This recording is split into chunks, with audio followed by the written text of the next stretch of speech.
তখন দাঁড়িয়ে দাঁড়িয়ে আল্লাহর কাছে হাত তুলে, এমন কি কাঁধের নিচে হাত তুলে দোয়া করা বসে হলো উত্তম, মুবাহ বা মুস্তাহসান। কিন্তু এই দোয়াটা কাঁধের উপরে হাত তুলে করতে হয়। পয়গম্বর অনেক সময় বদরের যুদ্ধে, ওহদের যুদ্ধে, পয়গম্বর যখন সাহাবীদের নিয়ে ইসলামের প্রথম যুদ্ধ হয়েছে, পয়গম্বর যুদ্ধের মাঠে হাঁটতে হাঁটতে, দাঁড়িয়ে থেকে হাঁটতে হাঁটতে দোয়া করেছেন কাঁধের উপরে হাত তুলে। জোরে বলুন সুবহানাল্লাহ। এমন ভাবে হাত উঁচু করেছেন পয়গম্বর, দোয়া করছেন, আল্লাহ আমার সেনা সৈন্য ৩১৩ জন। কজন? ৩১৩ জন। আর বেঈমানদের সেনা সংখ্যা হলো ১০০০। কতটা? ১০০০। তাই ৩১৩ জনের ক ডবল হবে? ৩ ডবল না ৩ ডবলের বেশি? ৩০০ হলে ৩ ত্রিকে ৯, কিন্তু ওরা সংখ্যায় ১০০০। তাহলে ৩ ডবল না ৩ ডবলের বেশি? ৩ ডবলের বেশি। তো রাসূল হাত তুলেছিলেন সেদিন কাঁধের উপরে নয়, আরো উঁচু করে হাত তুলেছিলেন। এমনকি পয়গম্বরের কাঁধে এইরকম একটা রুমাল চাদর ছিল। কি ছিল? চাদর ছিল, চাদর। সেই চাদরটা এত উঁচু করে হাত তুলেছেন, চাদরটা পিছন দিক থেকে সরে গেছে। পিছন দিক থেকে সরে যে চাদরটা পিছনের ধুলার সঙ্গে লেগে গেছে। মানে হাত উঁচু করার কারণে চাদর নেমে গেছে কাঁধের থেকে, পিছন দিকে ধুলা মেখে রাসূল হেঁটে যাচ্ছেন দোয়া করতে করতে, আর ধুলায় চাদরটা ঘেঁষে ঘেঁষে যাচ্ছে। আচ্ছা, চাদর ঘেঁষে ঘেঁষে গেলে ওতে ধুলা বালি লাগবে না? লাগবে না? লাগবে কি না? লাগবে। কারণ এক জায়গায় দাঁড়িয়ে থাকলে হয়তো যেখানে পড়েছে সেখানে একটু আধটু লাগতে পারে, আর যদি হেঁটে যায় তো অনেক ছেলেরা আমাদের দেখবেন এমন পাই প্যান্ট পরে, মানে পায়ের পাতার তলায় অন্তত ৪ ইঞ্চি ঝোলে। খিদিরপুরে নেই, এখানকার ছেলেদের নামে বদনাম দেব না। এমন পাই প্যান্ট পরে, মানে প্যান্ট যারে বলা হয়, এই প্যান্টটা পায়ের পাতার তলায়, গোছের তলায় অন্তত ৪ আঙ্গুল বেশি থাকে। শরীয়তের বিধান হলো পায়ের এই যে গিট আছে এর বলা টাকনু। কি বলা হয়? টাকনু। এই যে গিরো, এই গিরোর উপরে পড়তে হবে পাইবা। লুঙ্গি পরেন, পায়জামা পরেন, প্যান্ট পরেন, যাই পরেন, পায়ের গিটের উপরে পড়তে হবে। গিটের নিচে নেমে গেলে ওটা হারাম হবে। আরে হারাম পোশাক পরিধান করলে ওই পর্যন্ত গিটুর নিচে যেগুলো যেই ঝুলে যাবে ওগুলো আল্লাহর জাহান্নামের আগুনে জ্বালিয়ে দগ্ধ করা হবে। অঙ্গের ওই জায়গাগুলো জ্বালিয়ে দগ্ধ করা হবে। আল্লাহ আমাদের হেফাজত করুন, সকলে বলি আমিন। আর যখন নামাজ আদায় করতে যাবে, পায়ের এই টাকনু গিটের নিচে কাপড় নেমে গেলে নামাজ মাকরুহ হবে, নামাজ আল্লাহর দরবারে কবুল হবে না। এই জন্য যখন নামাজে দাঁড়াবেন তাকবীর তাহরিমা বেঁধে লুঙ্গিটা দেখবেন গিটের নিচে গেছে কিনা, পায়জামাটা গিটের নিচে গেছে কিনা, কিংবা প্যান্টটা গিটের নিচে কিনা। তবে কিছু ছেলে চালাক আছে, নামাজে যখন যায় দেখবেন ৩ ভাঁজ করে পায়ের দিকে গটিয়ে নেয়। কিছু ছেলেরা আছে, ওই 2 রাকাত 4 রাকাত ফরজ নামাজ হয়ে গেছে, এখন তো মসজিদে ফরজ ছাড়া আর সুন্নত নফল আর কিছুই হচ্ছে না। মানে অধিকাংশ জায়গায় শেষে ইমাম সাহেব দোয়া করার জন্য বাচ্চা ছাড়া আর বয়স্ক মানুষ পাচ্ছে না। শেষে তিরমিজি শরীফের হাদিস, আবু দাউদ শরীফের হাদিস, ইমামের জুমার দিন মেহরাবে যেয়ে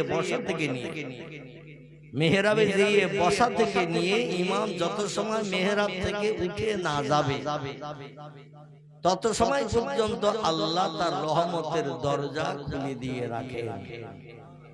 ইমাম যে দোয়া করেন ওই দোয়ায় যত মানুষ শরীক হবে আল্লাহ পাক তাদের জন্য দোয়াটা কবুল করে তাদের জীবনের সুখ শান্তি, দুঃখ দুর্দশা, বিপদ আপদ, বালা মুসিবত সব দূর করে দিয়ে দেবে। জোরে বলি একটু সুবহানাল্লাহ। কিন্তু আমাদের গ্রামের মসজিদের কথা বলছি, খিদিরপুরের কথা বলবো না। আমাদের গ্রামে মসজিদে 1000-1,500-এর মতো মানুষ হয় জুমার দিন। কতটা বললাম? 1,500-এর মতো মানুষ হয়। 20, 50, 10, 20 বেশিও হতে পারে, কমও আবার 2-1 দিন হতে পারে। তো কোন রকমে ইমাম সাহেব ফরজ 2 রাকাত নামাজ পড়িয়ে দিলে 3 ভাগের 1 ভাগ ছুটে নিয়ে যেন ছুটে বেরিয়ে যাচ্ছে, গায়ে তীর মেরেছে। কি মেরেছে? তীর মেরেছে। যন্ত্রণায় ছটফট করতেছে, কিংবা বল্লা পোকা, ভেমরুল পোকা কামড়িয়েছে। 2 রাকাত ফরজ নামাজ হয়ে যাওয়ার সঙ্গে সঙ্গে ওদের গায়ে যে কি বিষ লেগেছে আল্লাহই জানে। কেউ মোটরসাইকেল, কেউ সাইকেল, কেউ জুতো খুঁজতেছে, কেউ অপরের জুতো পাই দিয়ে, মানে অত যাচাই বাছাই করার সময় নাই। বাড়ি ওদিকে মনে হয় ভাত তরি তরকারি গোস্ত সব ঠান্ডা হয়ে যাচ্ছে, হু হু করে বেরিয়ে যাচ্ছে। অনেকে আবার জিজ্ঞেস করে তুমি চলে যাচ্ছ ফরজ পড়ে, আর নামাজ বাড়ি যেয়ে পড়ো। কিন্তু ওদের বাড়ি যেয়ে দেখবেন কেউ 1 রাকাত পড়ে। এ ঠিক বললাম না ভুল বললাম? বাড়ি যেয়ে কেউ 1 রাকাত পড়ে, আর পড়ার সময় নেই। কারণ মসজিদ হলো ইবাদতের জায়গা, সেখানে যখন 2 রাকাত পড়তে পারলে না ফরজ নামাজের পরে, বাড়ি যেয়ে পড়বে এটা বিশ্বাস হয়? ও কোথায় ছুটে বেরিয়ে যাবে তার ঠিক ঠিকানা। নাউজুবিল্লাহ। আমার ভাইরা, আমি যেটা আপনাদের কাছে বলতে চাইছিলাম সেটি হলো এই, আল্লাহ পাক আজকের হায়াতে বাঁচিয়ে রেখেছেন, আমরা বেঁচে আছি।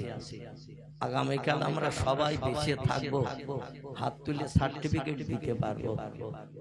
কালকে বেঁচে থাকবো, দিতে পারবো না। কারণ ফাইজা জা আজালুহুম লা ইস্তাখিরুনা সাআতাও ওয়া লা ইস্তাকদিমুন। আল্লাহ বলছেন যার তকদিরে মৃত্যু আমি যেদিন লিপিবদ্ধ করে রেখেছি, 1 সেকেন্ড আগে 1 সেকেন্ড পরে তার মরণ সংঘটিত করা হবে না। বেলা 10টা বেজে 15 মিনিট 11 সেকেন্ডে যদি মরণ লিখে রাখি, বেলা 10টা বেজে 15 মিনিট 12 সেকেন্ডে মরণ হবে না, আবার 10 সেকেন্ডও হবে না। যে সেকেন্ড রেখেছি সেই সেকেন্ডই হবে। চিল্লাই বলুন একটু সুবহান। এই জন্য এই বসে আছি, জলসা শেষ করে বাড়ি যেতে পারবো, সার্টিফিকেট দিতে পারবো। কত মানুষ ওয়াজ শুনতে এসে মারা গেছে, বাড়ি যেতে পারে না। ওয়াজের মজলিসে আজরাইল পাঠিয়ে দিয়ে ইন্তেকাল করিয়েছে। একটা ছোট্ট ঘটনার কথা বলে আমি কোরআনের আয়াত ও হাদিস শরীফটা রেখেছি, ওদিকে এগিয়ে নিয়ে যাব। মরণ কেমন সাংঘাতিক জিনিস। পৃথিবীতে একজন বিশ্বব্যাপী বাদশাহিত্য করা ব্যক্তির কথা আগে বলবো, তারপরে কোরআনের আয়াত ও হাদিস শরীফের সমন্বয়ে আরেকজন বাদশার কথা বলে আজকের বক্তৃতার ইতি টানবো ইনশাআল্লাহ। তামাম পৃথিবীব্যাপী 2 জন ব্যক্তি বাদশাহিত্য করেছে মুসলমানদের ভিতরে। কজন বললাম? 2 জন। তামাম পৃথিবীব্যাপী বাদশাহিত্য করেছে। পৃথিবীতে আর কোন ধর্মাবলম্বী বিশ্বব্যাপী বাদশাহিত্য করেছেন আমার নলেজে জানা নাই। কোন দেশে করেছে, দীর্ঘদিন করেছে, কিন্তু তামাম পৃথিবীব্যাপী বাদশাহিত্য করেছে আমার নলেজে নাই। তবে 2 জন ব্যক্তিকে আল্লাহ পাক ঈমানদার ব্যক্তিকে কিদার ঈমানদার, ইয়া আইয়ুহাল্লাযীনা আমানু, আয়াতের প্রথম অংশ হলো হে আমার বিশ্বাসী বান্দা বান্দা। বিশ্বাসী বলতে না দেখে বিশ্বাস করা, এটির নাম হলো আমানু। এটির নাম হলো আমানু। আমানু ঈমান এনেছো আমার উপরে, আমারে না দেখে। আমরা যারা বসে আছি কেউ দেখেছি আল্লাহ? আমাদের বাচ্চা কাচ্চারাও দেখবে বলে মনে হয়? আমাদের বাপ দাদা যারা মারা গেছে তারাও দেখেছে? দেখি না। এই না দেখে বিশ্বাস, এরই নাম হলো আমানু বা ঈমানদার বলা হয়েছে। এই ঈমানদার 2 জন ব্যক্তি, একজনের নাম বাদশাহ সুলাইমান হিসাবে কোরআনের ভিতরে তার নাম কোট করা হয়েছে। যিনি আল্লাহর উপরে এত বিশ্বাস, অগাধ বিশ্বাস এনেছিলেন, আল্লাহ পাক তাম পৃথিবীব্যাপী বাদশাহিত্য করে রাজিত্ব দিয়ে তার সম্মান বাড়িয়েছিলেন। আরেকজন পৃথিবীতে বিশ্বব্যাপী বাদশাহিত্য করেছে, এই লোকটির নাম হলো সেকেন্দার জুলকারনাইন। কি নাম বললাম? সেকেন্দার জুলকারনাইন। সেকেন্দার জুলকারনাইনের লম্বা ঘটনা, তার জীবনী সময় সুযোগ হলে অন্যদিন একদিন আলোচনা করব। আজকের বাদশা সুলাইমানের একটা কথা বলি, আমি আমার মূল বক্তব্য আপনাদের নিয়ে যাব। আল্লাহ পাক রব্বুল আলামিন পয়গম্বর সুলাইমানকে ডেকে বললেন, সুলাইমান, আমি তিনটি জিনিস তোহফার স্বরূপ তোমার জন্য পৃথিবীতে পাঠাচ্ছি, তবে তিনটির যে কোনো একটা তোমাকে চেয়ে নিতে হবে। আমি তিনটি নমুনা তোমারে দেখাচ্ছি, যেটা চাইবে সেটা দেব, তবে সব তোমাকে দেব না। তিনটির ভিতরে যে কোনো একটা আমার কাছ থেকে চেয়ে নাও। সুলাইমান বললেন, মা হিয়া ইয়া রব্বি, ও আল্লাহ, তিনটি জিনিস কি কি আগে নাম বলুন। আমার ব্রেন মগজ জ্ঞানের মাধ্যম দিয়ে আমি যাচাই করে একটা যখন নিতে হবে ভালোটাই নেব, না খারাপ নেবে। তিনটির ভিতরে একটা নিতে হবে, তখন যাচাই বাছাই করে কেউ যদি শাড়ি কিনতে যায় দোকানে, যদি দুটো পাঁচটা দেখায় আর যদি বলে যে কোনো একটা পছন্দ করো, পয়সা লাগবে না, তোমার গিফট দেবো, ও কি খারাপটা নেবে? কম দামেরটা, খুব মসৃণ হালকা পাতলা, নকশা ভালো, সুতো ভালো, তাই দেখে একটা দামি কাপড় চয়েস করে। সুলাইমান বললেন, আল্লাহ, জিনিস তিনটি কি কি একটু বলুন। আল্লাহ বলছেন, এক নম্বর হলো ইলম, আমি তোমাকে জ্ঞান দেব। আর একটা তোমাকে অর্থ সম্পদ দেব, যত সোনা দানা টাকা পয়সা হিরে জহরত মণি মুক্ত চাইবে, অর্থ যত চাইবে আমি আল্লাহ তোমারে দেব। এ সুলাইমান, আর একটা জিনিস হলো ইজ্জত সম্মান তাম পৃথিবীতে আমি আল্লাহ তোমারে দেব, তোমার মতো সম্মান পৃথিবীতে আর কেউ পেতে পারবে না। সুলাইমান চিন্তা ভাবনা করছেন কি নেই, অর্থ সম্পদ চাইলে আল্লাহ ভরে দেবেন আমারে, মান সম্মান ইজ্জত চাইলে এমন সম্মান ইজ্জত আল্লাহ আমারে দেবে, যেখানে যাব সেখানে মানুষ আমাকে রেসপেক্ট করবে, সম্মান দেবে, মর্যাদা দেবে, আমারে হুজুর হুজুর করবে, ইজ্জত করবে, আমার সম্পর্কে বিরূপ বাজে মন্তব্য কেউ করবে না। তিন নম্বরে আল্লাহ বললেন, শোনো, কিংবা আর একটা জিনিস যদি চাও আমি আল্লাহ দেব, সেটির নাম হলো জ্ঞান। জ্ঞান জ্ঞান দেব, কোনটা তোমার পছন্দ বলো। আচ্ছা, আমি আপনাদের কাছে একটু যাচাই করি। প্রথম এই তিনটে যদি আল্লাহ আমার স্বপ্ন যোগে বলে তিনটের কোনটা চাও বলো, আমরা কি নেব? মনে আছে ওয়াজ আগে শুনেছেন? ওয়াজ যদি আগে না শুনে থাকতেন, শোনেননি? আল্লাহ, অধিকাংশ ব্যক্তি চাইবে সোনা দানা টাকা পয়সা হিরে মুক্ত, অল্প একটুখান জিনিসের দাম কোটি কোটি টাকা। এই সোনা দানা হিরে জহরত মণি মাণিক্য কাঞ্চন অর্থ লোভে আমরা পৃথিবীতে পাগল পারা হয়ে ঘুরি। দুই নম্বর, কিছু মানুষ চায় ইজ্জত সম্মান, আত্মসম্মান, মর্যাদা, পৃথিবীতে সুনাম সুজা সুখ্যাতি। অনেক মানুষ পৃথিবীতে চায় না। তিন নম্বরে হলো আল্লাহ বললেন, যদি তুমি চাও ওই দুটি জিনিস ল্যাপস করে আমি আল্লাহ তোমারে জ্ঞান দান করব। এখন বুদ্ধিজীবী যারা, চিন্তাশীল যারা, তারা কিন্তু অর্থ চাইবে না, ইজ্জত মান সম্মান চাইবে না, সুনাম সুন্দর সুখ্যাতি চাইবে না, তারা আল্লাহর কাছে চেয়ে বলবে ইলম, জ্ঞান। জোরে বলুন সুবহান। সুলাইমান একটু মাথা নিচু করে চিন্তা ভাবনা করে বলছেন, আল্লাহ আমি অর্থ সম্পদ চাই না, ও আল্লাহ মান সম্মান ইজ্জত সুনাম সুজা সুখ্যাতি আমি চাই না, আপনি আমাকে ইলম দান করুন, জ্ঞান দান করুন, আমি জ্ঞান চাই।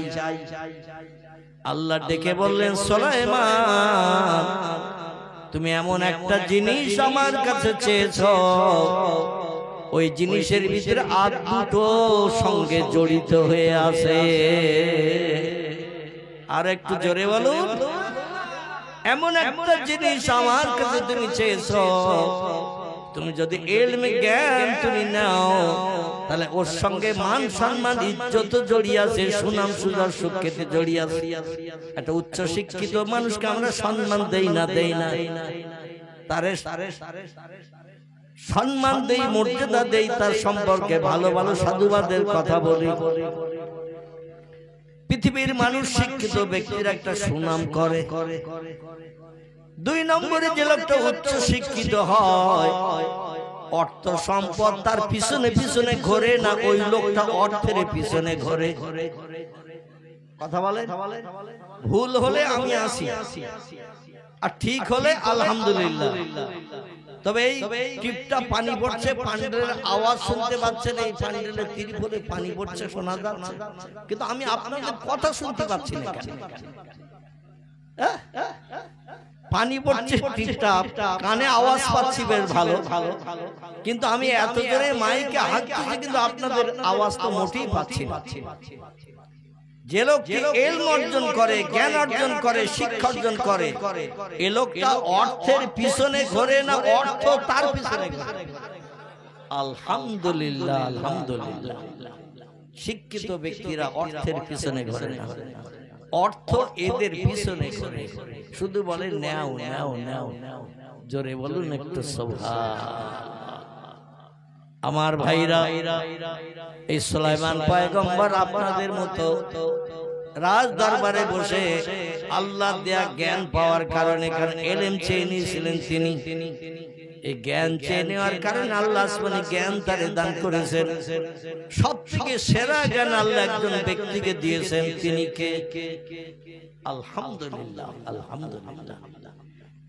সব থেকে আল্লাহর তরফ থেকে সেরা জ্ঞানে জ্ঞানান্বিত হয়েছেন যিনি, তিনি হলেন পয়গম্বর মুহাম্মদুর রাসূলুল্লাহ। জোরে বলুন সাল্লাল্লাহু আলাইহি ওয়াসাল্লাম। 63 বছরের জিন্দেগিতে কোন ব্যক্তি প্রশ্ন করে আল্লাহর নবীকে ফেল করতে পারেনি। যখনই কোন প্রশ্নের সম্মুখীন পয়গম্বর হয়েছে, নিজের ব্রেন মগজে এই প্রশ্নের প্রতি উত্তর জ্ঞান নাই, তখন তিনি একটু মাথা নিচু করে কিংবা মাথাটা উঁচু করে আসমানের দিকে তাকিয়েছেন। ইলা সামা, আকাশের দিকে একটু মাথাটা উঁচু করেছেন। আর উপরে কে আছেন? উপরে তার নিচে কে? আমাদের মেয়েরা বলে নিচে মা খাকি, আর উপরে আল্লাহ। এই শুনেছেন? এই মেয়েরা বলে না, বলে না, এরকম বলে। মাঝে মধ্যে ছাদের উপরে ধান নেড়িতেছে, ঝমঝমকের পানি এসে বলে আল্লাহ চোখ নেই। আমি দুটো ধান নেড়ে দিয়েছি ছাদে রোদ দেখে, আর অমনি মেঘ দিয়ে ঝমঝম করে পানি, আল্লাহ চোখ নেই। কারো যদি একটা বাচ্চা পুকুরের পানিতে নাউজুবিল্লাহ ডুবিয়ে মারা যায়, সে বলে আল্লাহর বিচার নেই। অমুকে 3টে ছেলে একটা মরে গেল, আর দুটো থেকে তার আমার একটা ছেলে আল্লাহ তার পুকুরের পানিতে ডুবিয়ে মেরে দিয়েছে। আচ্ছা, ঈমান থাকবে? থাকবে? আল্লাহ যেটা করেন সবই আমাদের মানিয়ে নিতে হয়। এই মানিয়ে নেওয়াটার নাম হলো ঈমান। জোরে বলুন একটু সুবহান। আমার ভাইরা, পয়গম্বর সাল্লাল্লাহু আলাইহি ওয়াসাল্লাম যে রাজসিংহাসনে বসে তিনি রাজত্ব পরিচালনা করতেন, জনগণের সুখ দুঃখের সমস্যার সমাধান করে দিতেন। এই রাজসিংহাসনটার ভিতরে মানুষ বসার জায়গা পেত 12,000। কতটা? 12,000 মানুষ পয়গম্বরের রাজসিংহাসনে উঠে বসার জায়গা পেত। তার সামনে যদি মজলিস হয়, আজকের স্টেজে কজন? তাহলে স্টেজে লোক বেশি না আপনারা বেশি? কি স্টেজে মাত্র আমরা দুজন, আর আপনারা হলেন অগণিত। মোটামুটি 7খানের উপরে কি 2-5 জন কম বেশি হবে। আমি একটু তাকবীর দেই, জোরে আওয়াজ তোলেন দেখি। নারায়ে তাকবীর, নারায়ে তাকবীর। সিলসিলায়ে হক ফুরফুরা শরীফ, সিলসিলায়ে হক ফুরফুরা শরীফ, মদিনা শরীফ, মক্কা শরীফ, আল বাগদাদ শরীফ। নারায়ে তাকবীর, নারায়ে তাকবীর। মোহাব্বত একটু দরুদ শরীফ। আল্লাহুম্মা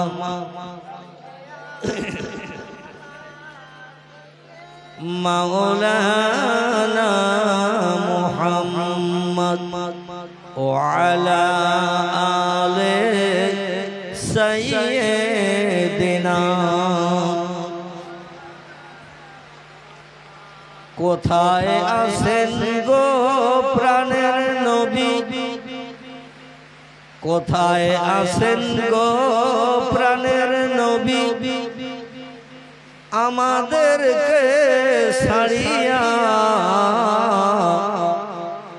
তোমায় ছাড়া কি লাভ হবে এ ভুবনে বাঁচিয়া। আল্লাহুম্মা সাল্লি আলা মাওলানা ওয়া আলা আলি সাইয়্যিদিনা।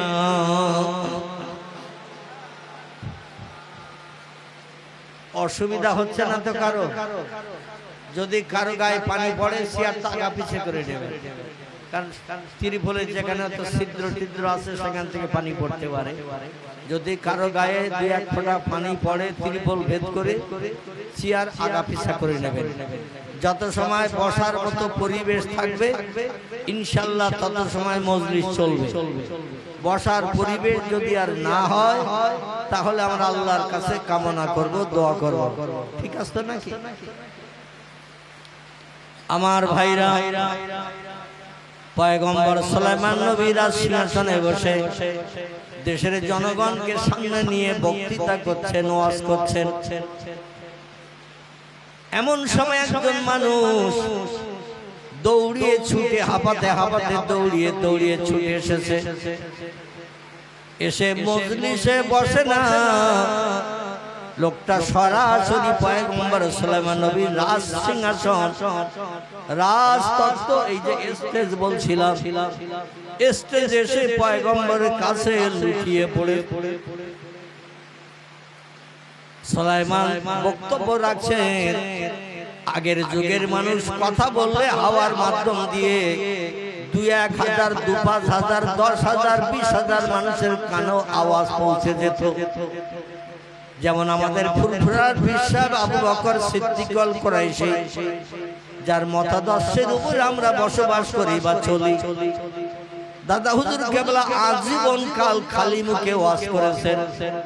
উনি মারা গেছেন যখন তখনও মাইকের আবিষ্কার হয়নি। বোঝা গেল? উনি মারা গেছেন যখন বাংলা 1347 সাল, বাংলা 1347 সাল চৈত্র মাসের 3 তারিখ শুক্রবার। মনে থাকবে? বাংলা 1347 সাল চৈত্র মাসের 3 তারিখ শুক্রবার দাদা হুজুর কেবলা ইন্তেকাল করেছিলেন। আর বসিরহাটের আল্লামা রুহুল আমিন রাহমাতুল্লাহ আলাইহি বাংলা 1352 সাল কার্তিক মাসের 16 তারিখ শুক্রবার। মনে থাকবে? দাদা হুজুরের প্রধানতম খলিফা ছিলেন যিনি, তিনি ছিলেন আল্লামা রুহুল আমিন রাহমাতুল্লাহ আলাইহি। কত বড় আধ্যাত্মিক জগতের জ্ঞানী মানুষ আল্লাহ তারে বানিয়েছিলেন। বলেছিলেন বাবা বড় মাওলানা আল্লাহ আমার ইন্তেকাল করবেন জুমার দিন। শুনে আল্লামা হুজুর ফপিয়ে ফপিয়ে কাঁদছেন, কারণ নবীজি সাল্লাল্লাহু আলাইহি ওয়াসাল্লাম জানিয়েছেন আমার যে উম্মতের মরণ জুমার দিন হবে তার কবরে আযাব হবে না। জোরে বলুন একটু সুবহানাল্লাহ। কারণ আল কবরুন জুলমাতুন আদিকুহু আল কবরুন বাইতুদ আল কবরুন আউয়ালুন মিন মানাজিলিল আখিরা। কবর হলো পোকামাকড়ের ঘর, গেলেই 2-4 দিন পরে তারা খাওয়া শুরু করবে। কবর হলো অন্ধকার বধির কারাগার, কেউ কারো দেখতে পাবে না, কেউ কারো নজরে পাবে না। অমাবস্যার অন্ধকার রাতের থেকেও ঘোরকৃষ্ট অন্ধকার, কেউ কিছুই দেখতে পাবে না। শুধু যারা খাবে তারাই শুধু খাদ্য অন্বেষণ করবে কবরের ভিতরে, আর খাবার জিনিস কোন দিকে আসে। আল কবরুন আউয়ালুন মিন মানাজিল আখিরা। কবর হলো পরকালের প্রথম নম্বর ঘাঁটি। কবরে যে লোকটি পরীক্ষায় পাশ করতে পারবে কিয়ামত পর্যন্ত কবর তার জন্য জান্নাতের ফুলের বাগান হবে। আর কবর পরীক্ষায় যে লোকটি ফেল করবে কিয়ামত পর্যন্ত কবরে জাহান্নামের গরম হাওয়া ছুটিয়ে দিয়ে কবরে তারে দগ্ধ করা হবে কিয়ামত অবধি। জোরে বলুন একটু নাউজুবিল্লাহ। আল্লাহ যেন আমাদের হেফাজত করেন। পয়গম্বর মুহাম্মদ রাসূলুল্লাহ জানিয়েছিলেন ফাতেমা নবীর মেয়ে বলে চিন্তা করিও না, কবর তোমার ছেড়ে দেবে। ও ফাতেমা আমার মহব্বতের সাহাবী আলী রাদিয়াল্লাহু স্ত্রী বলে যে আলীর হাসরে কোনো হিসাব নিকাশ হবে না, বিনা হিসাবে জান্নাতে চলে যাবে আলী। যে আলীর বিবি হিসাবে তুমি কবরে কিন্তু রেহাই পাবে না। ও ফাতেমা জান্নাতের যুবকদের সরদার হবে আমার 2 জন নাতি, একজনের নাম ইমাম হাসান আর একজনের নাম ইমাম হোসেন। আল্লাহ ওয়ালা আল্লাহ প্রেমিক খোদা ভক্ত ইসলাম শরীয়তের পূর্ণ পায়বন্দ ওয়ালা। এই 2 জনের মা বলে তুমি মনে মনে চিন্তা করিও না, কবর তোমার সঙ্গে দুর্ব্যবহার করবে না।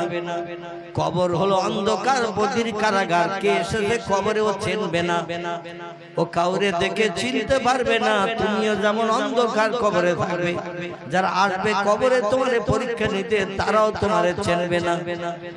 এজন্য কিয়ামত পর্যন্ত কবরে যদি শান্তিতে স্বস্তিতে বাস করতে চাও তাহলে কবরের পুঁজি তৈরি করে নিয়ে যেও। জোরে বলুন একটু সুবহানাল্লাহ। আমার ভাইরা এই ভয়ঙ্কর কবরের যাত্রী আমাদের সকলকে সাজতে হবে। সকলে বলুন আমিন। এখন মরণের পরেই 2-1 মাস ঘরে রাখা হয় না, কবরে 2-1 দিনের ভিতরে রাখা হয়। 2-1 মাস ঘরে রেখে তারপরে দাফন কাফন করতে হবে, এরকম চিন্তা ভাবনা আমরা কি নেই? 1-2 দিনের ভিতরে আপনজন যদি দূর দূরান্তে থাকে খবর দেয়া হয়, টেলিফোন করা হয়, তাদের আসতে যতটুকু সময়, একটাই মাত্র ছেলে কিংবা একটাই মাত্র মেয়ে আসে দূরে 2-1000 কিলোমিটার দূরে, বলে দিল আমার না যাওয়া পর্যন্ত যেন মাটি দিও না। তাই তখন বাধ্য হয়ে তারে বরফ লাগিয়ে ফ্যানের হাওয়া লাগিয়ে রাখা হয়। যেই এসে যায় চেহারা দেখিয়ে তারে কবরে দাফন করা হয়। সেই কবরে আমাদেরও যেতে হবে না, হবে না, যেতে হবে। এই চিন্তাটা একটু মগজে নিয়ে আজকের ওয়াজটা একটু শুনুন, তাহলে লাভ হবে। পয়গম্বর সুলাইমান নবীর কাছে যে লোকটা হাঁপাতে হাঁপাতে দৌড়িয়ে দৌড়িয়ে হাঁপাতে হাঁপাতে এসে লুটিয়ে পড়েছে স্টেজের উপরে, পয়গম্বর বলছেন মান আনতা মাসমুকা ইয়া আখি, কে তুমি, তোমার নাম কি, পরিচয় কি? আমি বক্তৃতা করছি, হাজার হাজার জনগণ সামনে বসে বক্তৃতা শুনছে। তখন মাইকের পরিচালনা হয়নি, খালি মুখে ওয়াজ হতো, আর হাজার হাজার মানুষ মজলিসে বসে থাকলে দূরের মানুষেরাও সামনের মানুষের মতো একই রকম আওয়াজ শুনতে পেত। কারণ ফুরফুরার মুজাদ্দিদ জামান আবু বকর সিদ্দিক 50,000 মানুষের সমাগম হয়েছে জলসায়। 50,000, 60,000, 70,000, আওয়াজ কম করো, 60,000, 70,000 মানুষের আনাগোনা হয়েছে। হুজুর স্টেজে বসে ওয়াজ করতেন, সামনের মানুষটা যেমন আওয়াজ শুনতে পেত, আল্লাহ হাওয়ার মাধ্যম দিয়ে 60,000 মানুষের পিছনে যে লোকটা বসে থাকতো একই রকম আওয়াজ শুনতে পেত। শুধু তাই নাই, তার প্রধানতম খলিফা আল্লামা রুহুল আমিন রাহমাতুল্লাহ আলাইহি, তার জামানাও মাইকের প্রচলন হয়নি, তিনিও খালি মুখে ওয়াজ করতেন। 10-12 হাজারের কম মানুষ হতো না, উপরে 50, 60, 1,000, 1 লক্ষ মানুষের সমাগম হতো। সামনের লোকটা যেমন আওয়াজ শুনতে পেত, 1 লক্ষ লোকের পিছনে যে লোকটা বসে থাকতো পীর সাহেবের রুহানি দোয়ার বাবরকতে তার শাগরেদের মুখের আওয়াজও পিছনের মানুষ তেমন শুনতে পেত। জোরে বলুন একটু সুবহানাল্লাহ। আমার ভাইরা, পয়গম্বর সুলাইমান নবী বলছেন, কি খবর ভাই, তুমি দৌড়িয়ে হাঁপাতে হাঁপাতে আমার স্টেজে এসে কেন বসেছো? বলে হুজুর আমারে বাঁচান, আমারে বাঁচান। বলে কি হয়েছে তোমার? তুমি আমার স্টেজে এসে বসেছো, এমন কারো বাবার ক্ষমতা নাই তোমার একটা পশমের ক্ষতি করার। কারণ আমি দেশের বাদশা, আর যত মানুষ বসে আছে সামনে সব আমার প্রজা। কোন প্রজার বাবার ক্ষমতা না আমার স্টেজে আমার কাছে এসে কারো গায়ে হাত দিতে পারে, কারো কোনো ক্ষতি করতে পারে, কারো কোনো চপেটাঘাত করতে পারে, কারো কোনো গালিমন্দ করতে পারে। উচিত শিক্ষা তারে দেব, কারণ আমি ন্যায় বিচার করে থাকি। জোরে বলুন সুবহানাল্লাহ। বলে কি হয়েছে, তুমি এত ভয় পাচ্ছ কেন? বলে হুজুর একটা শত্রু ভয়ঙ্কর বিকট চেহারার লোক আমারে ধরতে আসতেছে, আমি যেখানে যাচ্ছি পালাচ্ছি, কিছু সময় পরই দেখছি সে আবার আমার সামনে এসে হাজির। চেহারা যেমন বিকট, হাতগুলো তেমন লম্বা, মুখের ফেস কাটিংটা এত বিশ্রী দেখতে, আমি দেখে বড় ভয় পাচ্ছি, আতঙ্কিত হয়ে গেছি। যেখানে যে পালাচ্ছি সেখানে সামনে সে দাঁড়িয়ে ভয়ঙ্কর চেহারা রূপ আমার দেখাচ্ছে, আমারে ধরতে আসছে, আমারে ধরে নিয়ে বোধহয় মেরেই ফেলে দেবে। বিরাট ভয়ঙ্কর চেহারার মানুষ। হুজুর তাই দৌড়াতে দৌড়াতে দৌড়াতে দৌড়াতে আমি আপনার রাজদরবারে রাজসিংহাসনে এসেছি, কারণ আপনি ছাড়া আমার ওই শত্রুর হাত থেকে, ওই হিংস্র চেহারার ব্যক্তির হাত থেকে আমারে রক্ষা করবে এমন কোন মানুষ আছে বলে আমার মনে হয় না। তা আপনার কাছে এসেছি হুজুর, আমার বিবি বিধবা হবে, সন্তান এতিম হয়ে যাবে, দুনিয়ার অর্থ সম্পদ ঘর বাড়ি যা আছে সব আমার হাতছাড়া হয়ে যাবে। লোকটা ধরে যদি একটাবার আষাঢ় দেয়, কিংবা আমার গলা টিপে ধরে, আমার নাক বন্ধ করে দেয়, দেহ থেকে প্রাণ বেরিয়ে যাবে, তার চেহারা আমি দেখছি বড় ভীত সন্তুষ্ট হয়েছি, ভয়ঙ্কর ভীত হয়েছি। আপনি অন্তত ওই শত্রুর হাত থেকে আমারে বাঁচান।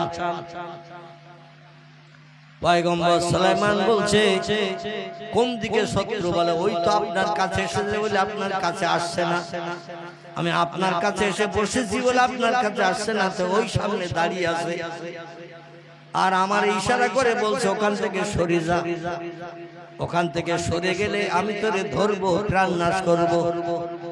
হুজুর এখন ওই শত্রুর হাত থেকে আমার নিষ্কৃতির ব্যবস্থা করে।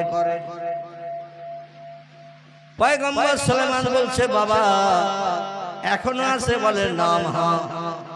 বলে এখনো যখন আছে তাহলে আমি একটু চেষ্টা করে দেখি, তুমি দেখতে পাচ্ছ আমি দেখতে পাচ্ছি না, আমি একটু দেখি কোন শত্রু কোন দুশমন তোমার আজ ক্ষতি করার জন্য, প্রাণ নাশের জন্য, তোমারে ধরে আষাঢ় মারার জন্য, জীবন নাশ করার জন্য সামনে সে ভয় দেখাচ্ছে।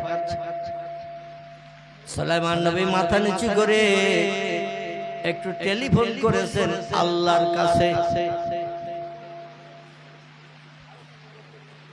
একটু টেলিফোন করেছেন আল্লাহর কাছে। পয়গম্বরে যখন বিপদে পড়তেন, মুসিবতে পড়তেন, দুনিয়ার কোন মানুষের কাছে সাহায্য চাইতেন না, এরা সাহায্য চাইতেন আল্লাহর কাছে। আর আল্লাহ যদি কোনো ব্যক্তি সাহায্য করে, আর কারো সাহায্যের দরকার আছে নাকি? আছে আর কারো সাহায্য দরকার? আল্লাহ সাহায্যই হলো বান্দার জন্য এনাফ, যথেষ্ট। পয়গম্বর সাল্লাল্লাহু আলাইহি ওয়াসাল্লাম আল্লাহ আমি দেখতে পাচ্ছি না লোকটারে, কিন্তু আমার এই রাজসিংহাসনে যে সে ভীত সন্ত্রস্ত, চোখ মোটা মোটা হয়ে গেছে, চেহারায় ভয়ের ছাপ দেখতে পাচ্ছি এবং থরথর করে কাঁপছে, কাঁপুনিওয়ালা কাঁপছে। আর শুধু আমার কোলের ভিতরে যে ঘুষে ঘুষে পালানোর চেষ্টা করছে। আল্লাহ বিষয়টা কি আমাকে একটু জানান। আল্লাহ বললেন ইযহাবিয়া জিবরিল ইলা সুলাইমান, জিবরিল তাড়াতাড়ি করে আমার পয়গম্বর সুলাইমানের কাছে যা।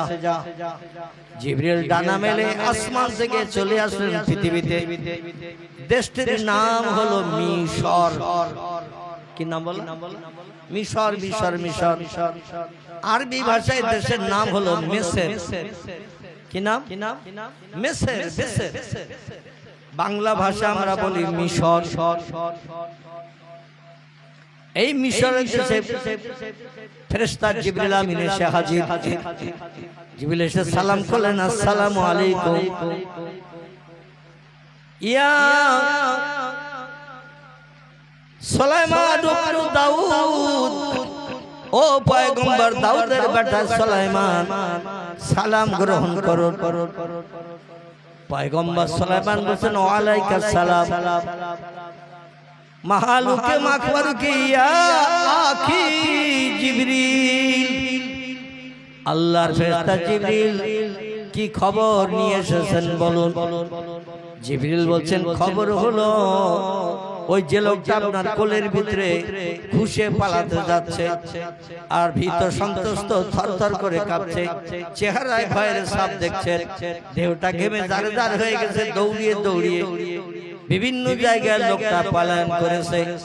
ঝোপঝাড়ের ভিতরে, পাহাড়ের গুহার ভিতরে, নির্জন জায়গায়।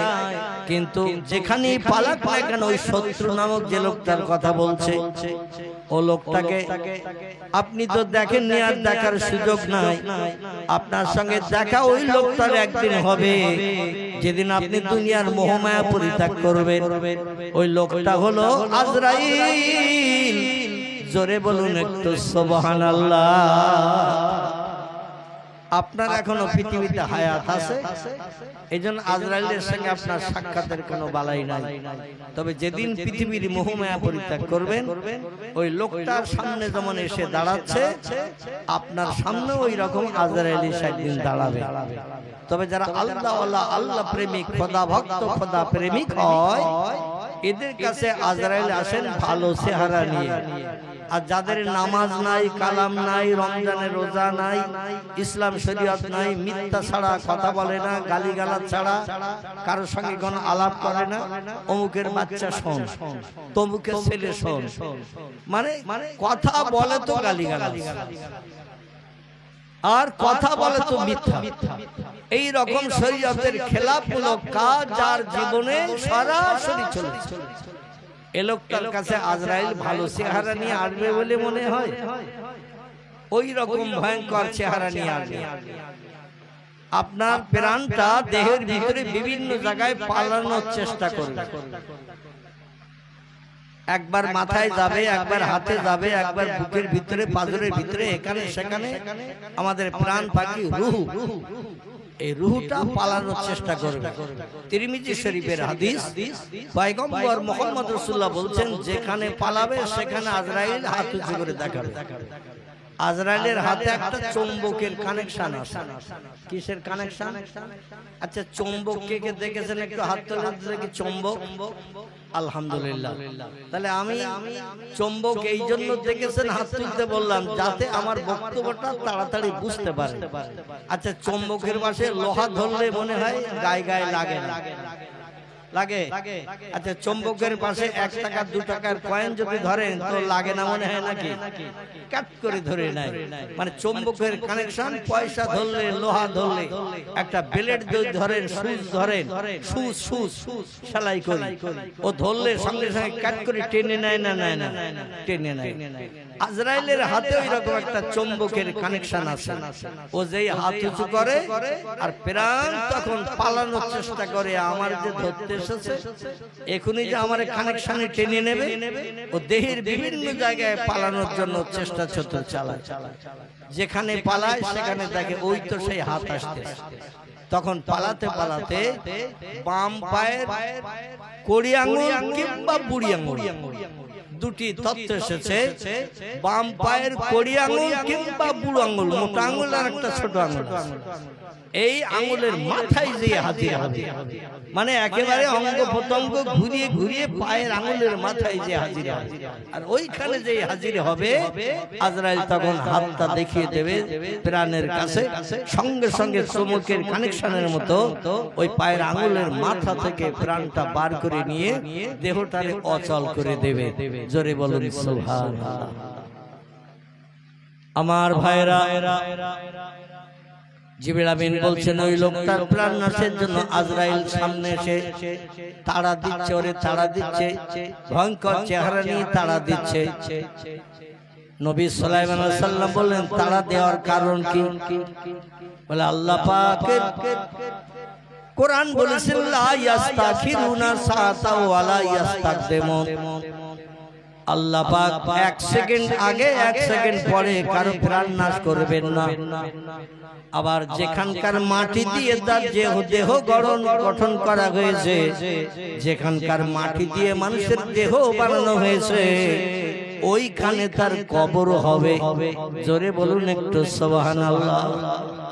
পয়গম্বর মুহাম্মদ সাল্লাল্লাহু আলাইহি দেহের মাটি আল্লাহ পাক খলাকাল ইনসানা মিন তিনিন, তাফসীরের ভিতরে এসেছে মানুষ বানানো হয়েছে মাটি দিয়ে। এই মাটি দিয়ে এক একজনের দেহটা এক এক জায়গার মাটি থেকে আল্লাহ পাক বানিয়েছেন। আবার যেখানকার মাটি দিয়ে বানিয়েছেন কবর হবে আবার সেখানে। এবং আল্লাহ পাক মরণটা যার যেখানে নিহিত করে রেখেছেন সেইখানে না যাওয়া পর্যন্ত আজরাইল তার দেহ থেকে প্রাণ বার করবে না। কারণ ওয়াইয়াফআলুনা মা ইউমারুন, আল্লাহ পাক কোরআনে জানিয়েছেন ও মালাইকাতুন কিলাজুন শিদাদুন লা ইয়াসুনাল্লাহা মা আমারাহুম ওয়া ইয়াফআলুনা মা ইউমারুন। এখানে কোরআনের আয়াত আল্লাহ পাক বলছেন আমি ফেরেশতাদের দুটি সাসে দুটি দাসে, আমি ফেরেশতাদের বানিয়েছি দুটি কোয়ালিটিতে। এক ধরনের ফেরেশতা হলো গরম, এক ধরনের ফেরেশতা বানিয়েছি নরম। গরম ফেরেশতা হলো আজরাইল, নরম ফেরেশতা হলো জিবরাইল, মিকাইল, ইসরাফিল। এরা হলো নরম ধাঁচের ফেরেশতা। মালিক হলো গরম, আজরাইল হলো গরম, রুমাত হলো গরম, মুনকির নকির হলো গরম। ও কবরে আসবে তো লোহার মুগুর কাঁধে করে নিয়ে আসবে। ওয়ালাহুম মাকামিন মিন হাদিদিন কুল্লামা আরাদু আইয়াখরুজু মিনহা মিনাল গাম্মে উইদু ফিহা ওয়াযুকু মিন আযাবিল হারিক। জোরে বলুন একটু আল্লাহু আকবার। আল্লাহ বলেন কবরে যখন ফেরেশতা আসবে, ও দুজন ফেরেশতা আসবে, মুনকির নকিরদের দুজনের নাম। ওরা কাঁধে একটা করে লোহার মুগুর নিয়ে কবরে ঢুকবে। মুগুর কিন্তু কাঠের মুগুর না।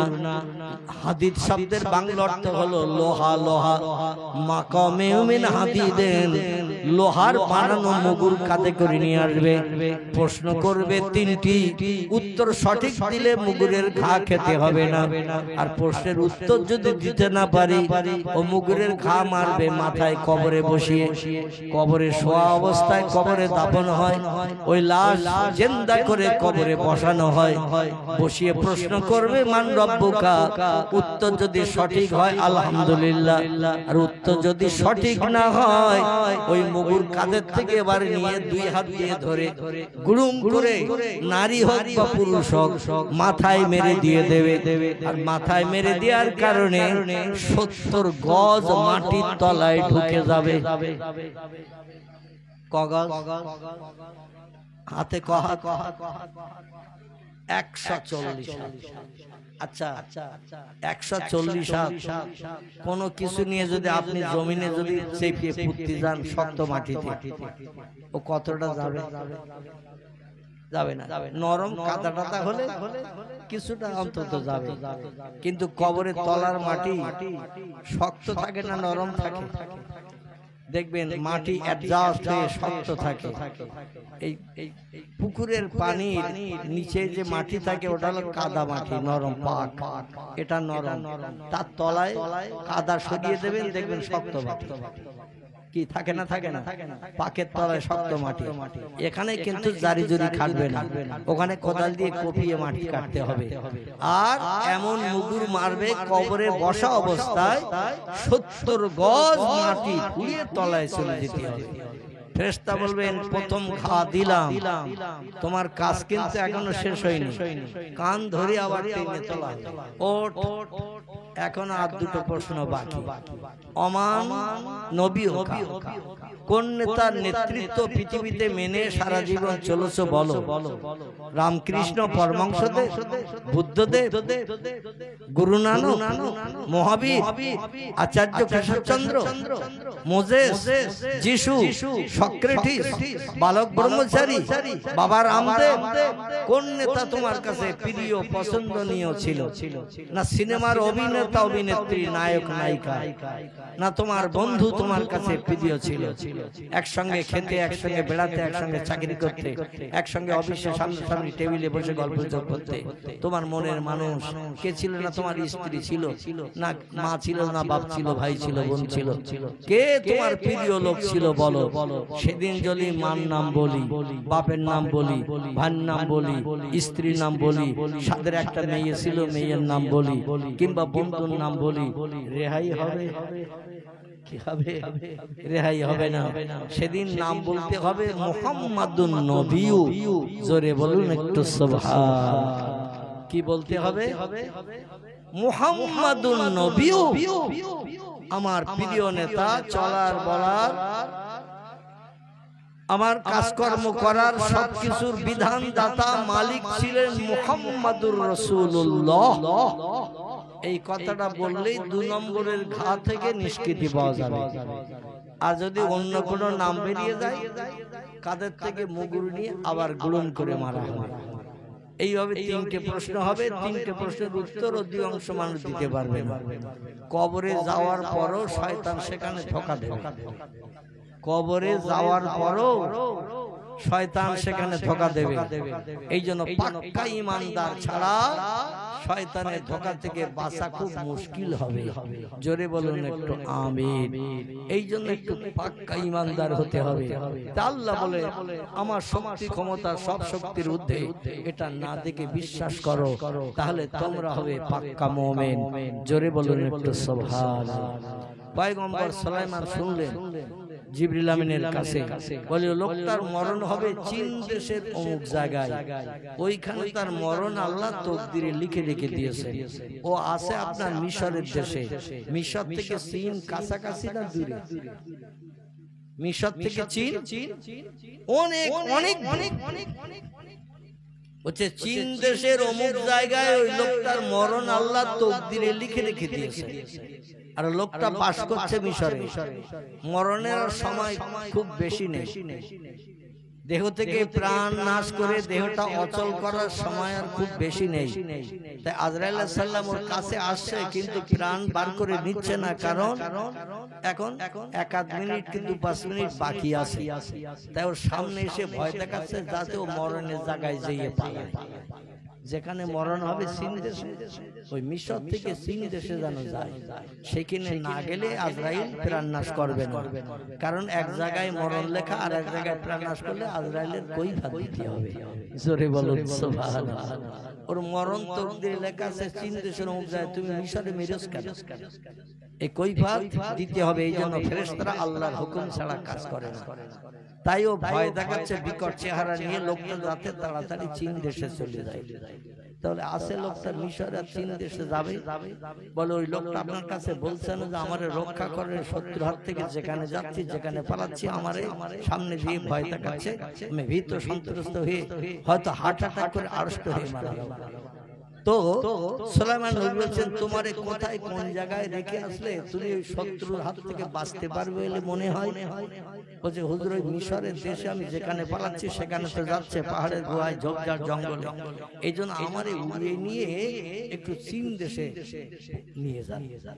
অনেক দূরের দেশ, চীন দেশ নাম শুনেছি, সেই দেশে আপনাদের রাজসিংহাসনে বসে একটু উড়িয়ে নিয়ে যান, নিয়ে ওই দেশে নিয়ে যেয়ে আপনি যদি একটু রেখে দেন পাহাড়ের পরে গুহার ভিতরে ভিতরে, তাহলে মনে আছে এই ভয়ঙ্কর শত্রু আমার আর খোঁজ পাবে না, আমার আর দেখতে পাবে না।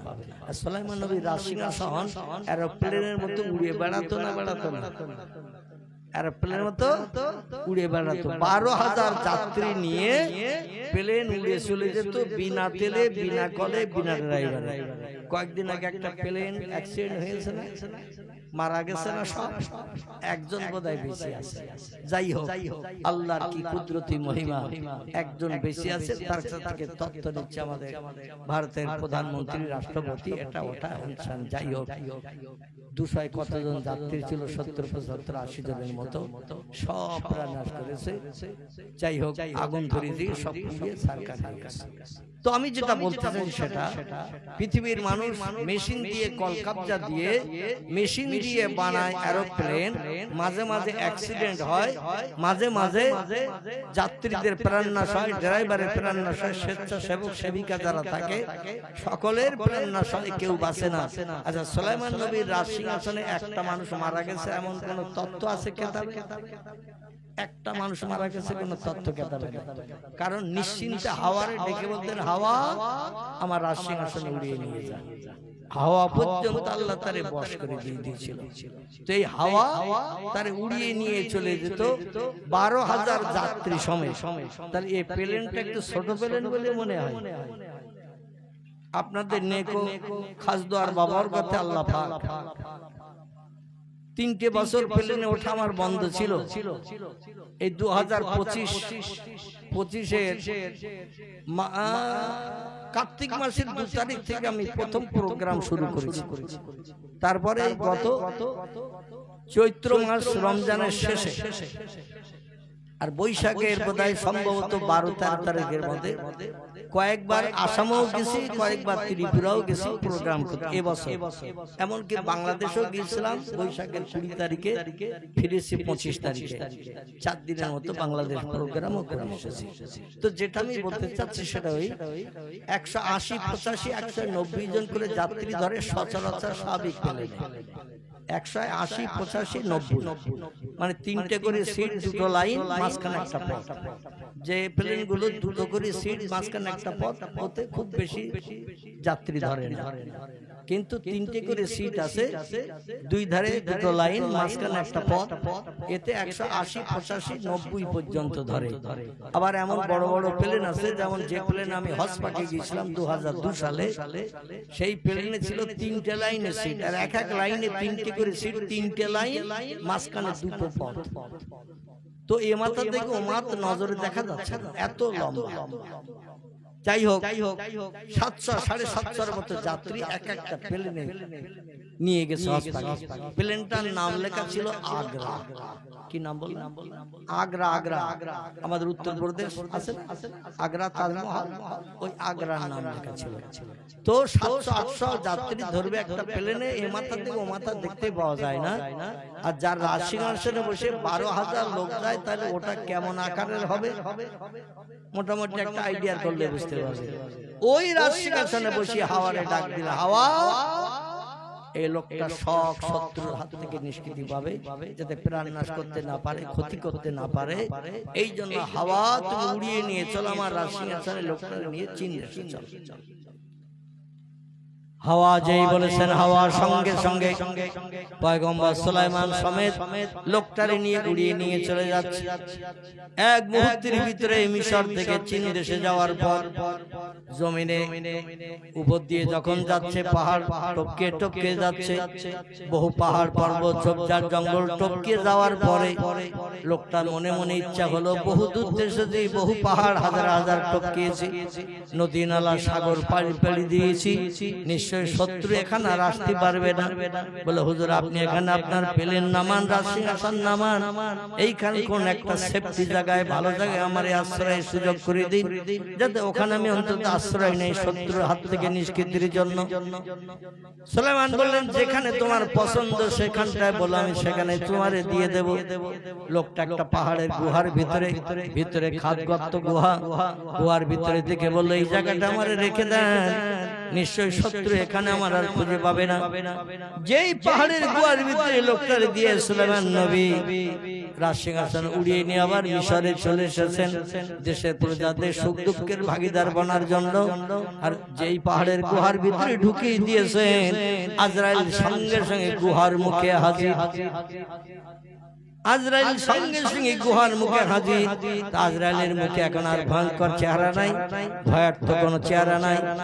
আমার ভাইরা চেহারাটা স্বাভাবিক করে নিয়েছে। লোকটা তখন দেখছে এই লোকটাই তো আমার পূর্বে তাড়াচ্ছিল মিশরের দেশে। চেহারার কিছু নমুনা পাচ্ছি, তবে ভয়ঙ্কর ছিল তখন, চেহারার বিকট বিকৃতি ছিল, এখন তার দেখছি না। লোকটা তখন দেখে বলছেন মান আনতা মাসমুকা ইয়াখি, আমি যেখানে যাচ্ছি সেখানে তোমার দেখছি, তুমি কে একটু পরিচয় দাও। বলছে আনা মালিকুল মউত, আনা মুহম্মদুস সাউদ, আমি হলাম মৃত্যুর যমদূত, হরিষে বিষাদনকারী, স্ত্রীর বিধবা বানাই, সন্তানের এতিম করি। আমার কাজ হলো মানুষের দেহ থেকে প্রাণ বার করা নয়। পৃথিবীতে যত সৃষ্টি বাস করে সব সৃষ্টির প্রাণ নাশ করি আমি, আমার সহযোগী বন্ধুরা। জোরে বলুন একটু সুবহানাল্লাহ। আজরাইল বলছে আমি একবার নিঃশ্বাস ফেলি আর একবার নিঃশ্বাস ত্যাগ করলে, তিরমিজি শরীফের হাদিস, ৭০,০০০ করে ফেরেশতা তৈরি হয় তার হুকুম শুনে কাজ করার জন্য। বোঝা গেল? আজরাইল মাঝে মাঝে একবার করে নিঃশ্বাস ফেলেন। জনসংখ্যা পৃথিবীতে যত বাড়বে আজরাইলের প্রয়োজন হলে একটু নিঃশ্বাস ছাড়বে, আর যেই নিঃশ্বাস ছাড়বে একবার করে নিঃশ্বাস ছাড়বে ৭০,০০০ করে ফেরেশতা তৈরি হয়। আরে প্রত্যেকটা ফেরেশতা আজরাইলের নেতৃত্ব মানে, আজরাইল যা বলে তারা তাই শোনে। এটা আল্লাহর দেয়া বিধান, আল্লাহ তাদের উপরে ন্যস্ত করে দিয়েছেন। জোরে বলুন একটু সুবহানাল্লাহ। লোকটি ডেকে বলছেন আপনার মুখে হাসি দেখছি, পূর্বে দেখছিলাম আপনার ভয়ঙ্কর চেহারা, কিন্তু এখন আপনার মুখে হাসি দেখছি, কারণ কি? বলে একেবারে মরণের সময়কাল এসে গেছে, আর ২-৫ সেকেন্ড মাত্র বাকি। শোনো, এই চীন দেশের মাটি দিয়ে আল্লাহ তোমারে বানিয়েছেন, যেখানে যে গুহার ভিতরে ঢুকেছো এইখানকার মাটি দিয়ে আল্লাহ তোমার বডি বানিয়েছেন, আবার এইখানে তোমার আল্লাহ মরণের ঠিক করে রেখে দিয়েছেন। তাই তুমি এইখানে না আসা পর্যন্ত আমি মৃত্যু ঘটাতে পারছি না। সময় হাতে খুব কম ছিল, তাই তোমার আমি একটু বিকট চেহারা নিয়ে ভয় দেখাচ্ছিলাম, যাতে তুমি তাড়াতাড়ি ছুটে এই পাহাড়ের ভিতরে আসো। ভয় না দেখালে তো তুমি মিশর থেকে এখানে আসতে না, সুলাইমান নবীর কাছে পালাতে না, আর উনি রাজসিংহাসনে করে তোমার এখানে উড়িয়ে নিয়ে আসতো না। তাই তোমার এখানে উড়িয়ে এনে আমার উপকার করে দিয়েছেন, তাই তোমার প্রাণ নাশ করতে আমি সুবিধা পেয়েছি। আল্লাহর হুকুমের খেলাফ আর হয়নি। জোরে বলুন একটু সুবহানাল্লাহ, নারায়ে তাকবীর। আচ্ছা, আজকের এই জলসায় যারা বসে আছে, আপনার কোন জায়গায় মরণ হবে একজন হাত তুলে একটু বলুন তো।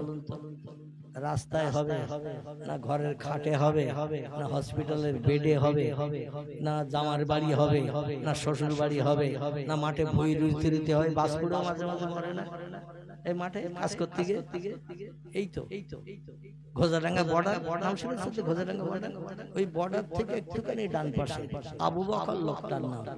আবু বকর তার ছেলে, মেজ ছেলে, বিবাহিত স্ত্রী, একটা মেয়ে। তো আমি মাঝে মাঝে প্রোগ্রাম সেরে যখন ভোর রাত্রিতে আসতাম বর্ডারে, তখন তো সব অফিস আদালত বন্ধ থাকতো।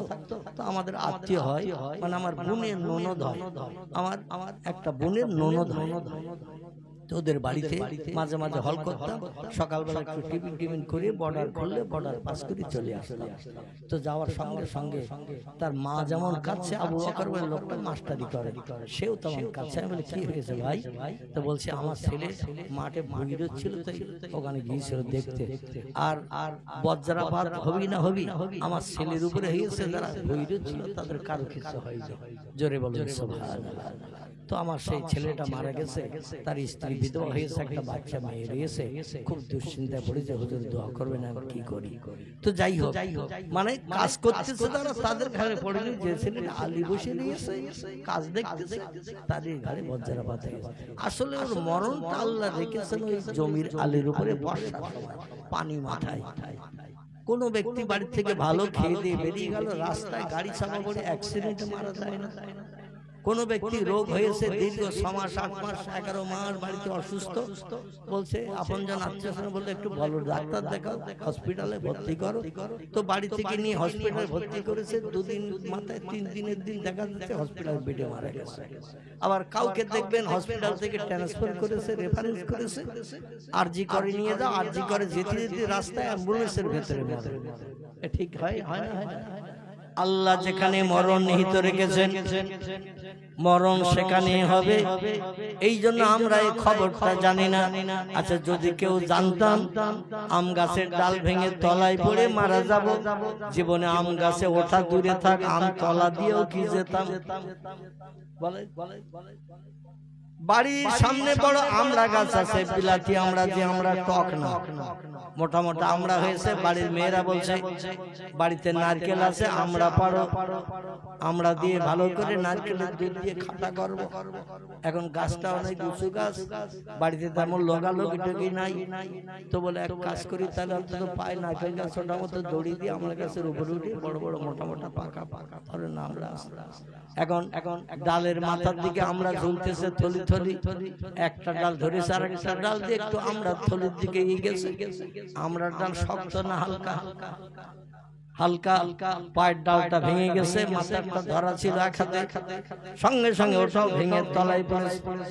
কিসের শব্দ হলো? বাড়ির মেয়েরা নারকেলের দুধ দিয়ে একটু খাটা খাবে, আমরা খাটা খাওয়া মাথায় উঠে গেছে, শব্দ হয়েছে, বেরিয়ে দেখে খোকার বাপ পড়ে গেছে।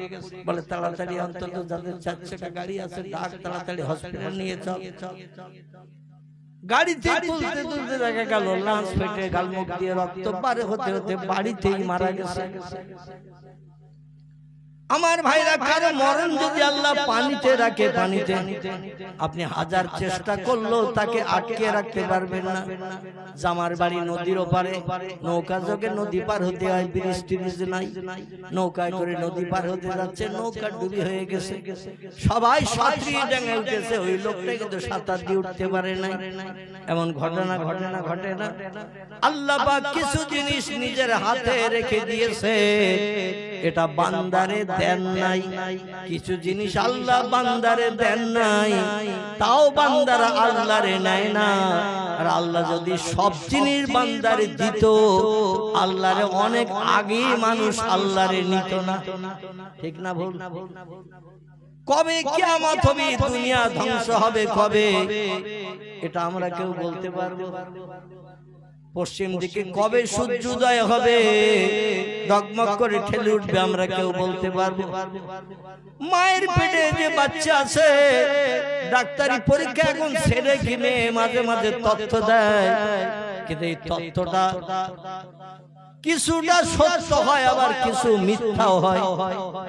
আমার গ্রামে একটা ছেলে আছে, তার 5টা ছেলে, স্ত্রী 6 নম্বরে প্রেগনেন্ট হয়েছে, সন্তান সম্ভবা। বলে একটা মেয়ের চিন্তা ভাবনা, তাদের 5টা ছেলে, একটা মেয়ে হলে ভালো হয়। তো 6 নম্বরে আল্লাহ তার স্ত্রীকে প্রেগনেন্ট করে, প্রেগনেন্ট হওয়ার পরে মেয়েদের প্রতি মাসে মাসে যে রোগটা হয়, রোগ বন্ধ হয়ে গেছে, মানে সন্তান সম্ভবা হয়েছে, এটাই নমুনা টপ করে বোঝা যায়। যতদিন প্রতি মাসে মাসে রোগ হবে তখন প্রেগনেন্ট থাকবে না, যখনই প্রতি মাসে মাসে রোগটা সেরে যায় তখনই বোঝা যায় প্রেগনেন্ট হয়েছে। 2 মাস 4 মাস হয়েছে, স্বাভাবিক থেকে পেটের একটু উচ্চতা বেশি, বলে একটু পরীক্ষা নিরীক্ষা কর, আবার ছেলে হলে ঘর বাঁধবো কোনে, জায়গা দেবো কোনে, জায়গা জমি তো তেমন কিছু নেই, আবার ছেলে 5টা, আরেকটা হলে তো 6টা হয়, 6টা ছেলের ঘর বাঁধার জায়গা নেই, আবার তাদের ভবিষ্যৎ জীবনে সুখ দুঃখের জন্য আমার তো অর্থ সম্পদ নেই, চল ডাক্তারের কাছে পরীক্ষা করতে যাই। আমাদের বসিরহাট, আমার গ্রামের, তো বসিরহাটে ডাক্তার দেখাতে নিয়ে গেছেন, নাম তার বলছি না, বসিরহাটে ডাক্তার দেখাতে নিয়ে গেছে, বিজ্ঞানী পরিকল্পনা মেশিন দিয়ে যাচাই করে বলছে পেটে আবার ছেলে। ডাক্তার কি বলতে 5 নম্বর ছেলে, পরস্পর ছেলে, 5টা ছেলে। 6 নম্বরে তোমার স্ত্রীর পেটে আবার ছেলে, বলে আবার ছেলে হবে, যে দুশ্চিন্তা সেই দুশ্চিন্তা। স্ত্রী বলছে আসে যখন তো আর নষ্ট করবো না, আল্লাহ যখন ছেলে দিয়েছে হোক। স্বামী বলছে তুই যা করিস তাহলে তাই হোক। 9 মাস 10 দিন কাল অতিবাহিত যেই হয়ে গেল, সবাই চিন্তা ভাবনা করে আবার ছেলে হবে, 5টা ছেলে 6টা হবে। বাচ্চা ডেলিভারি হলো যেদিন, দেখা গেল একটা মেয়ে। কি হয়েছে আমার ভাইরা? 6 নম্বরে হয়েছে মেয়ে। মেশিনও মাঝে মাঝে ফেল করে না, করে না, মেশিনও মাঝে মাঝে ফেল করে, কিন্তু আমার আল্লাহ পাকের কোন কাজে কোনদিন ফেল হয়? ফেল হয়? আল্লাহর কাজে কোনদিন ফেল হয় না। এজন্য আল্লাহ পাক কোরআনে বলছেন, ইয়া আইয়ুহাল্লাযীনা আমানু, ও দুনিয়ার ঈমানদার মুমিন মুমিনা নরনারী, আমার উপরে ঈমান আনো, বিশ্বাস স্থাপন করো, অকুনু মা সাদিকিন, এবং সত্যবাদী ঈমানদার মুমিনদের দলে দলভুক্ত হও, এবং তোমরা ওসিলা তালাশ করো, ওসিলা তালাশ করো আল্লাহ ওয়ালা, আল্লাহ প্রেমিক খোদা ভক্ত যারা হবে তাদের কাছে যে তথ্য নাও, দেখবে তারা যে তথ্যটা হবে 100% সেটা আল্লাহ সত্যে পরিগণিত করিয়ে দেয়। জোরে বলুন একটু সুবহানাল্লাহ। তবে এই আল্লাহ ওয়ালা, আল্লাহ প্রেমিক মানুষ এখন পৃথিবীতে খুঁজে পাওয়া খুব দুরূহ। ঠিক বললাম না? আল্লাহ ওয়ালা, আল্লাহ প্রেমিক খোদা ভক্ত মানুষ পৃথিবীতে খুঁজে পাওয়া খুব দুরূহ। একটা দলের মানুষ পৃথিবী আর খুঁজে পাওয়া যাবে না কিয়ামত পর্যন্ত, যাদের কথা সত্য, যেটা বলেছেন সেটা সত্য, মিথ্যা কোনোদিন রূপান্তরিত হয়নি, সেটা হলো নবী আম্বিয়ার দল। নবীরা যেটা বলেছেন পরবর্তীতে মানুষ অপেক্ষা করে ধৈর্য ধরে দেখেছেন সেটা বাস্তবে সত্য হয়েছে। সেই নবীর দল পৃথিবী থেকে উধাও হয়ে গেছে, উঠে গেছে আল্লাহর ডাকে সাড়া দিয়ে 1450 বছর আগে। কতদিন আগে? 1450 বছর আগে আল্লাহ পৃথিবী থেকে নবী পাঠানো বন্ধ করে দিয়েছেন। খাতামান নবিয়্যিন, নবীকে শেষ করে দিয়েছেন পৃথিবীতে পাঠানো। সত্য কথোপকথন, সত্য কথা বলা, মানুষের মগজের দুশ্চিন্তা দূর করার কাজ বন্ধ করে দিয়েছেন পয়গম্বর মুহাম্মদ রাসূলুল্লাহকে দিয়ে। 2 নম্বর আর একটা দলের মানুষ পৃথিবীতে এখনো কিছুদিন আছে এবং থাকবে, তবে এই পৃথিবী যখন শেষ লগ্নে চলে যাবে ওই দলের মানুষ আর খুঁজে পাওয়া যাবে না। সেটি হলো আমলে সালেহাকারী, সেটি হলো আমলে সালেহাকারী ব্যক্তি। এদের আরবি নাম বলা হয়েছে ওলি আউলিয়ার দল। জোরে বলুন একটু সুবহানাল্লাহ। আল্লাহ বলছেন মান আমানা বিল্লাহি ওয়াল ইয়াউমিল আখির ওয়া আমিলা সালিহান। খুব ভালো করে শুনেন। আল্লাহ বলছেন আমার উপরে যারা না থেকে বিশ্বাস করলো, ঈমান স্থাপন করলো, ওয়াল ইয়াউমিল আখির, পরকাল বলে একটা লম্বা জিন্দেগি আমি বানিয়ে রেখেছি। দুনিয়ার জিন্দেগি 10,000 বছর, 15,000, 20,000 বছর যদি পৃথিবীর বয়স হয়, পরকালের জিন্দেগিটা কিন্তু কোটি কোটি বছরের জিন্দেগি। দুনিয়ার জিন্দেগি মরণ অবশ্যম্ভাবী, মরণ হবেই হবে, কিন্তু পরকালের জিন্দেগিতে লা ইয়ামুতু আলাইকুম ফিহা, পরকালের জিন্দেগিতে কোনো মরণ নাই, কাউকে সেখান থেকে বাইরে কোনো জায়গায় ট্রান্সফার করাও হবে না। জোরে বলুন একটু আমিন। এই পরকাল না দেখে তোমাদের বিশ্বাস করতে হবে, সেটা ইয়াউমুল আখির, আখিরাত বলে যেটি আমরা বলি, আখিরাত, আখিরাত পরকাল। দুনিয়ার জিন্দেগির ফল পরকাল শুরু। আল্লাহ বলেন এটা না দেখে যারা বিশ্বাস করবে, আমার প্রথম না দেখে বিশ্বাস করা, 2 নম্বর পরকাল না দেখে বিশ্বাস করা, 3 নম্বরের কাজ হলো আমেলা সালেহা, আমার হুকুম মোতাবেক আমলে সালেহা, ভালো কাজ, সৎ কাজগুলো যারা করবে, ভালো ভালো কাজ করবে, নামাজ পড়বে, রোজা রাখবে, দান সদকা করবে, মানুষের উপকার করবে, মানুষের প্রাণ নাশ করবে না, মিথ্যা কথা বলবে না, চুরি ডাকাতি ছিনতাই করবে না, মদের গ্লাসে হাত দেবে না, সুদের ব্যবসা করবে না, এমন করে কোন ব্যক্তি জীবন নাশ করে বিবি বাচ্চাদের বিধবা তিন বানাবে না। এই পৃথিবীতে আল্লাহর কোরআনের বিধান মোতাবেক চলবে। ও আমেলা সালেহান, ভালো কাজ সৎ কাজ যারা করবে আল্লাহ বলেন ফালাহুম আজরুহুম ইনদা রাব্বিহিম, আমি আল্লাহ পাক আমার তরফ থেকে তাদের উত্তম পুরস্কারে বিবেচিত করব।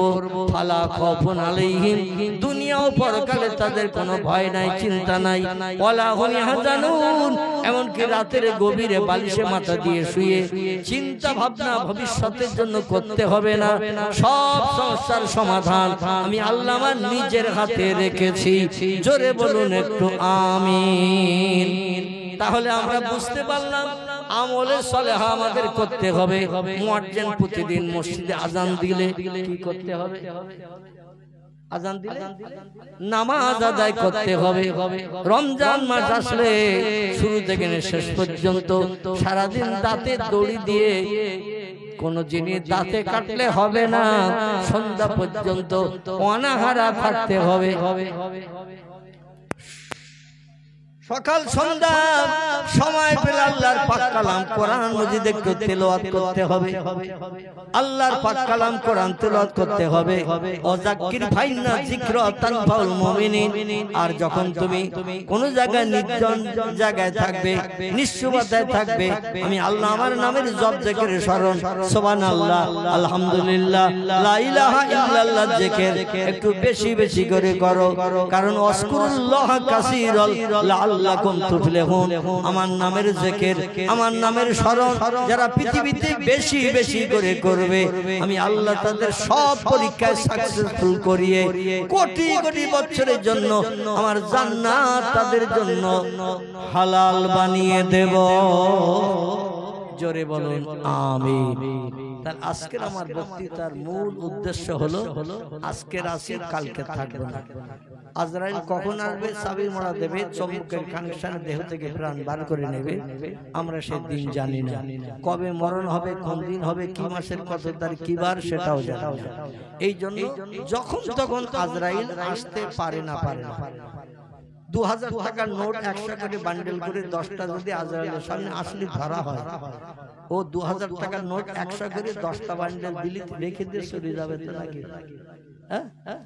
স্ত্রী কন্যা মানে বিবি, মেয়ে, মা আর যারা আছে মেয়েরা, এদের সোনার গহনা যৌতুক আদি যা আছে সবগুলো যদি ভরি একটা বাটিতে করে যদি বলি 8.5 ভরি 10.5 ভরি সোনা আমার বাড়িতে যা ছিল, বউ বাচ্চা মেয়ে বৌমাদের যা ছিল সব নিয়ে তৈরি দিচ্ছি, অন্তত 13 দিন পরে আসিস, একটু চিন্তা ভাবনা করি, তারপর যাই করি, অন্তত 13টা দিন সময় দে।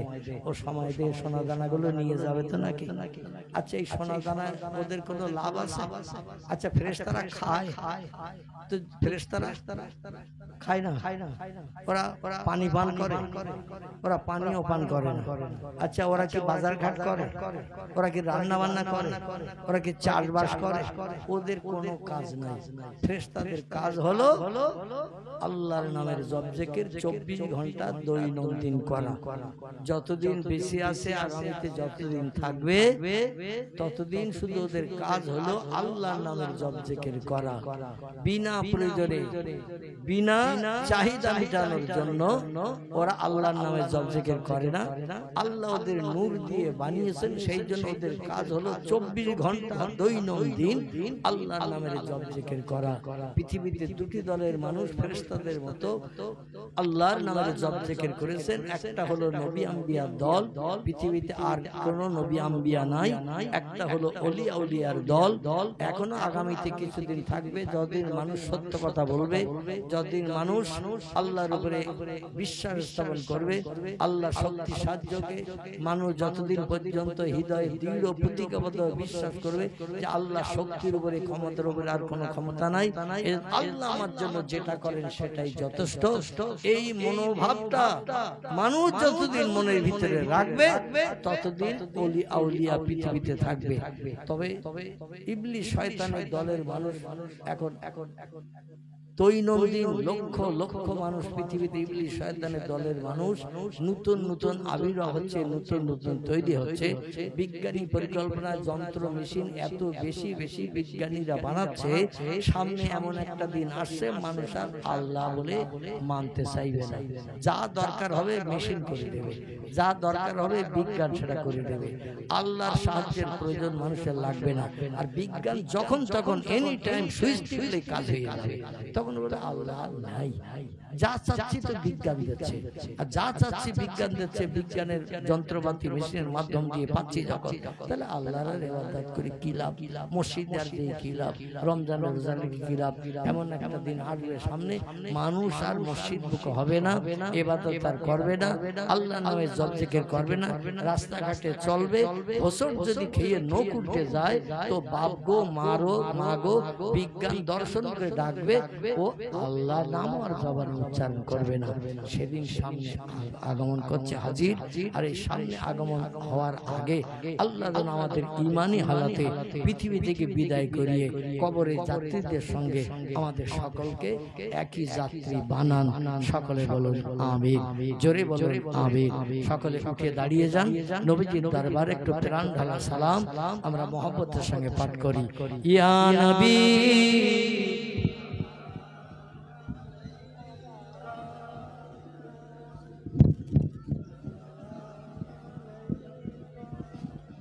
ইয়া হাবিব সালামুন আলাইকা সালাতুল্লাহ